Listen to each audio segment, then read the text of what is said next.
Today's family devotion comes from a friend of mine and a special guest, and that is Sam Shaw. If you don't know Sam, let me show you a little bit of the kind of thing that he does. Always love working with circular saws though, great stuff. And it reminds me about who I follow. Jesus, the carpenter from Nazareth. And something else that reminds me about it is how stopping from this is pretty hard.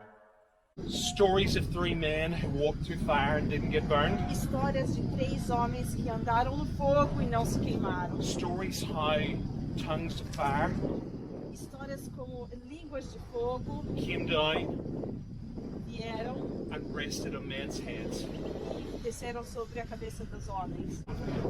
Oh, it's good now. Sam is a great guy.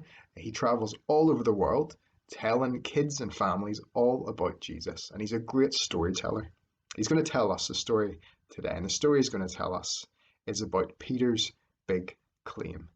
So I'll hand over to Sam. Okay, guys, my name is Sam, and this is my day job. And this is kind of what the story I've been looking at today is about. Chickens and sieves. The last week or two, I have decided I'm going to plant potatoes. So I've got this sieve out and I have been working with it, sieving at the soil, sieving it into barrels and mixing in compost. And sieving soil, it's not easy work. It's really hard. Muscles in my back sore that haven't been sore in a long time. And that brings me to today's story from God's book of stories. It's from Luke 22. And the disciples and Jesus have met for the Last Supper. And Jesus is sitting down and he's talking to Simon Peter. And he says, Simon, Simon, Satan has demanded to sift you like wheat. But I have prayed for you that your faith would be strengthened.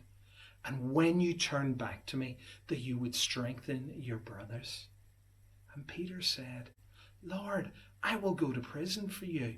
I will to death with you. But Jesus said, Peter, before this day is out, before the cock crows, 3 times you will have denied you even knew me. I wonder what Peter felt like when he heard that said. You will have denied you even knew me. I think of a time in my life when I was at a youth conference. I'd been feeling really holy at it. The worship was amazing. The teaching was really challenging and encouraging. And I was feeling really good in my faith.